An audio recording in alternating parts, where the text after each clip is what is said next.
Okay, the package arrived, DHL is outside.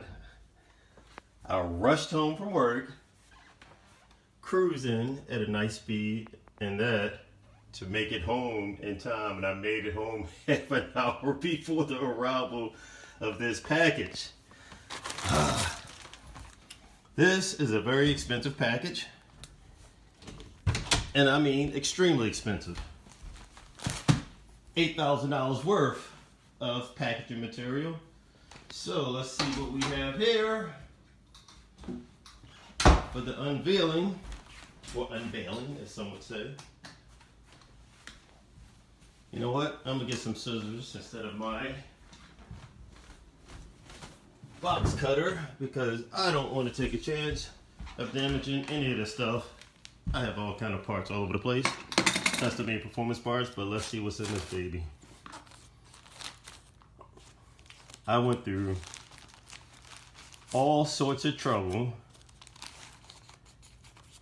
filling out paperwork, customs reports, all sorts of information to get this package over here.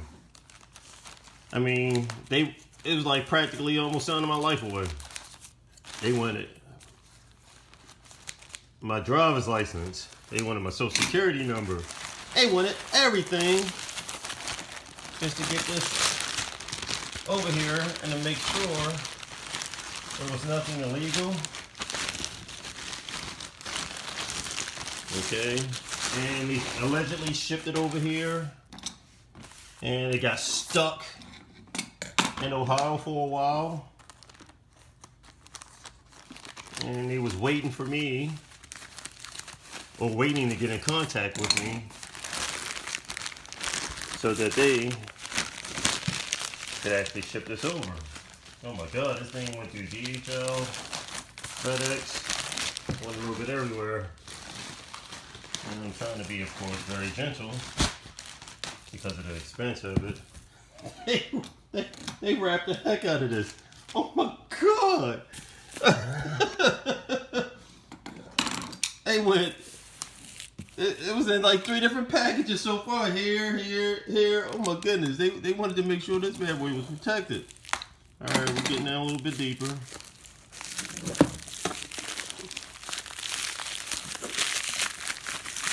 Oh shoot, they put it in a nice little plastic case. So I like that. So then I can cut a little bit deeper.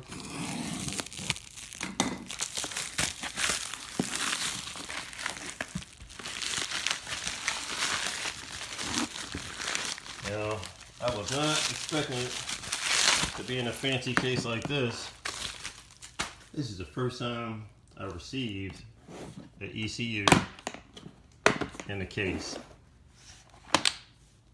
That bad boy costs over $8,000. The top of the line Motec unit, M182 of this version.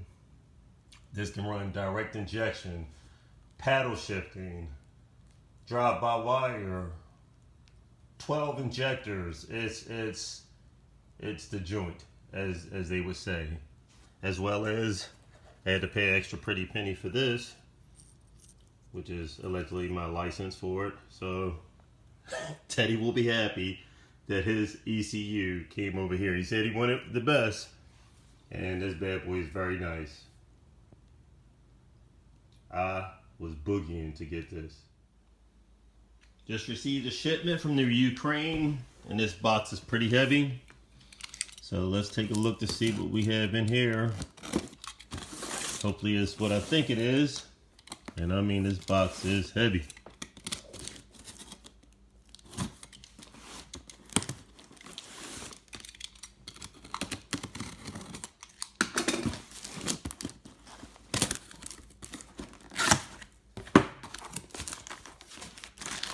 Yes, indeed. Yes, indeed. This would be DQ500.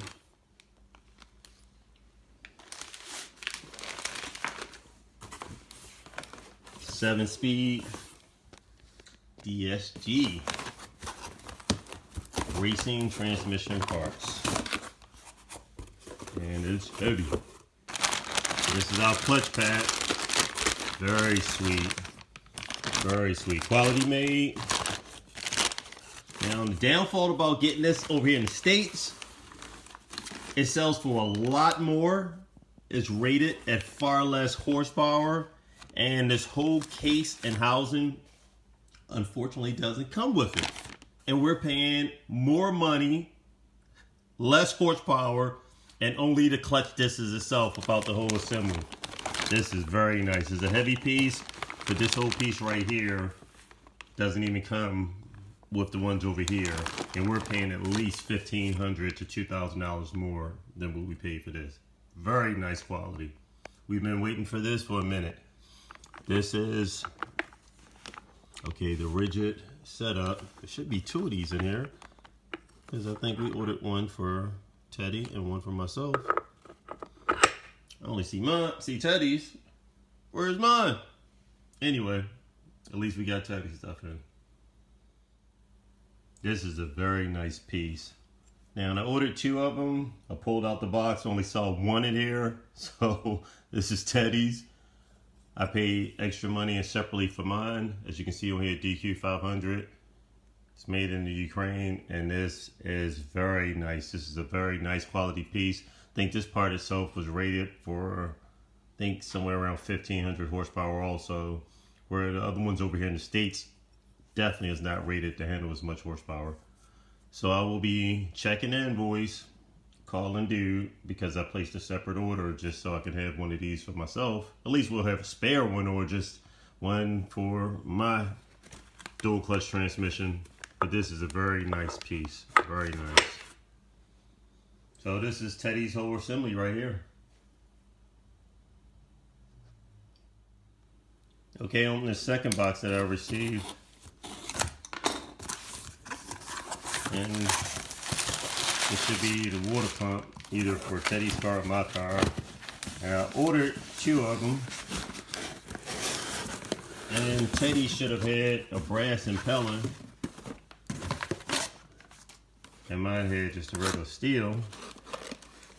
You see the box is a little beat up, how they be throwing the stuff around when they're shipping it. Look at this crap. All busted up inside of a sealed box. Talking about poor handling.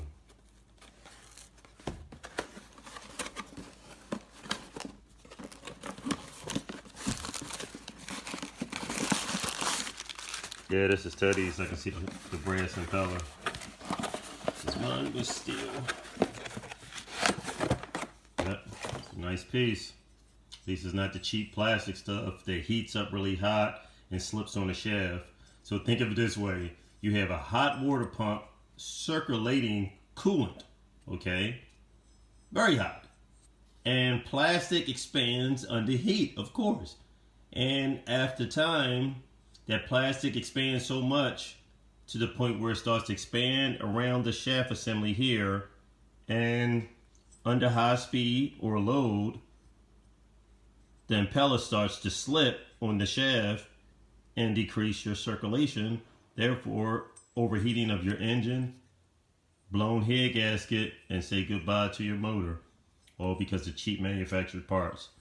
So luckily, due research and development, I discovered this years ago, and almost any water pump I order, I try to definitely find one with a metal impeller. I'm gathering all the parts now to drop the engine blocks off at the machine shop. And here's my torque plate, and some people call it a honing plate, for my VR6 engine block. I'm going to have them also drill out or machine out for 1/2-inch bolts, because we're upgrading our bolts to 1/2-inch because we're going for super power as well as great head to block clamping force. Originally, the torque specs are somewhere anywhere from around, just say 75 to 85 foot-pounds of torque, usually on the average VW cylinder head. But with these ARP 1/2-inch bolts, you can take the torque specs all the way up to 110 foot-pounds of torque. So that's quite a bit. A nice increase in clamping force. Unfortunately, my spacers don't fit either, as you can see. So I'm gonna go up to one of the tractor shops up the street from my house. They normally carry spacers, but I'm not sure if they're carrying any spacers for the 1/2-inch bolt.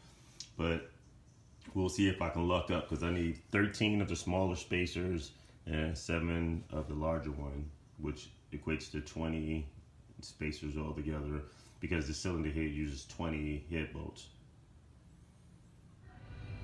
Now this is crazy. 1/2-inch spacer, $17.99. Okay, I found a cylinder head that has some dowels in there, and I have to take these dowels out of the cylinder head. They're catty-cornered, as you can see. They're in position to try to keep the head fixed from moving. I have to take these to the machine shop. He's going to use these dowels, bolt down the torque plate that I took him, and he's going to use that to keep the torque plate in position while he honed out the cylinders. So right here, these dowels, as you can see, the factory dowels are not very good. They have a slice in it, a cutout. So you can see that little cutout right there. That will allow that dowel to compress under high horsepower and allow it to shift back and forth. He didn't recommend this. This is just from my own experience and just knowledge.